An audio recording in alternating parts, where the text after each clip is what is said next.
So I'm sitting down in my seat watching a high school play. Now, of course, because this play was performed by high schoolers, it wasn't going to be perfect. There were, of course, going to be moments you could tell didn't go as planned, weren't rehearsed, etc. But you're able to appreciate that because there is a level of passion and earnestness to these sorts of plays that you can't really find in a Broadway musical or on the big screen. And I was able to appreciate that and understand that. But I was placed right in front of these two guys that were sitting right next to me. Behind me. And they were giggling and chatting non-stop about how over the top and kind of goofy and even cringe that the play was. And I was a bit annoyed by this because it felt like they weren't really taking it seriously, like I was. And they were just looking at it on a surface level, whereas I was able to understand the deeper nuances between the hokey lines and so forth. And yet, even though I was supposedly understanding this more, these guys, they had way more friends than I did, than I do still, honestly. And these guys are like, basically the types of guys I'm sure you can picture in your head that only really enjoy rappers, basketball, and social media. Yeah, those types of guys. And they were sitting with their friends, their girlfriends, pretty much an entourage with them. And me, I wasn't sitting completely by myself, but I felt kind of isolated, you know? And it really made me realize that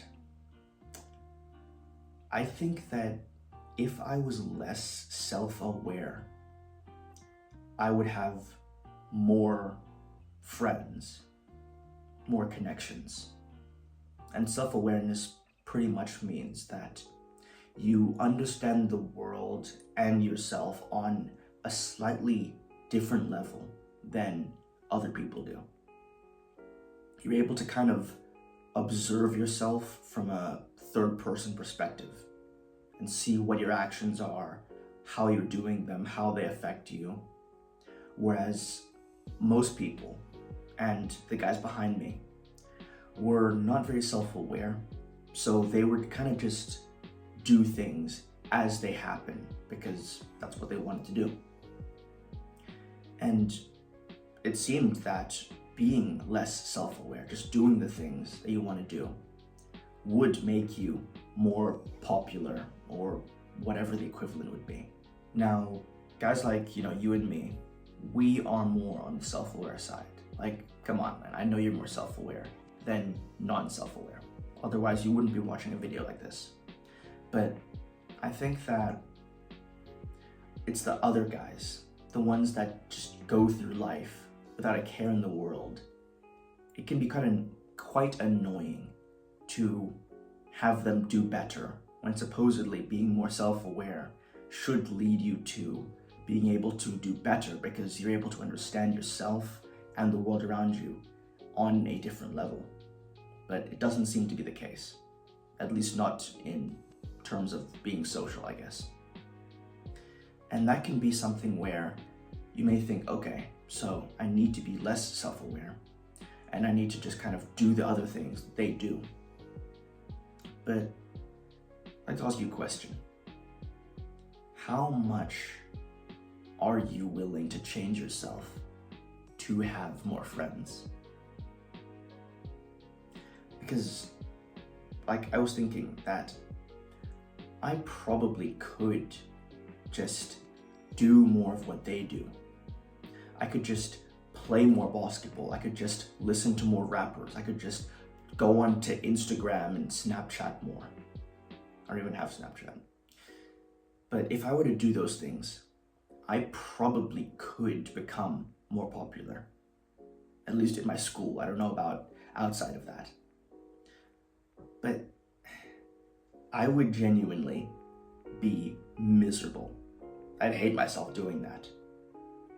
Because changing your entire personality just to appease other people is just so cringe. There's no other way I can think of it. Honestly, it's like you're selling your soul to other people that don't deserve it. Like, I would not want to hang out with those guys. And yet, if I did what they did, I probably could. So I ask you, because I don't know, you may think differently than me, but I feel like you and I have a similar opinion on this. That of course we do want more friendships, of course we want connection, every guy does. In fact, right now, I think more and more guys need it more than ever. Like, statistics show that men are absolutely lonely, atomized. Men are literally killing themselves because of loneliness. And it makes sense. Studies have shown that loneliness can be a bigger contributor to mental deterioration and early death, more than obesity, more than smoking, more than drinking. So of course, if guys are isolated, all they do is work on their computer and go home, then yeah, it makes sense that they would want to end their own lives. It's horrible. That's why we need to stop it. And to do that, we need to create a community of guys. And through that, we're able to spread it to the rest of this world. There's a fog around us that seems to be almost oppressing us with this wave of apathy. Because shockingly, despite all of these horrible statistics, most people don't seem to notice or even care. So that leaves it on us. We have to lift the fog. We have to cut it with a sword. So, join me and let's do it. I have a Discord down below where we can chat about how we're gonna do it.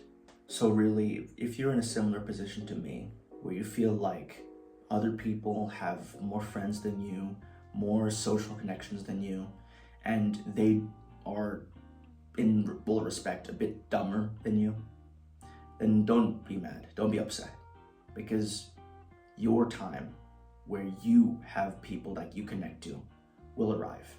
It may take some time, it may be tomorrow, but people that connect to you, that actually vibe with you, where you don't have to put on 10 different masks for them to like you, they will arrive. I hope to create that as well. That way, hey, maybe we can be friends. But really, don't take it personally. All in due time. You know what they say, patience is a virtue, and that was not the quote that I was going for. I was going to say that, like, victory or rewards come to those who are patient, or something along those lines. You know what I'm trying to say, okay? Anyway, subscribe, check out, blah. Anyway, subscribe, remember, oh boy, gosh, what am I saying? Anyway, remember, subscribe and take action, learn from failure. See ya.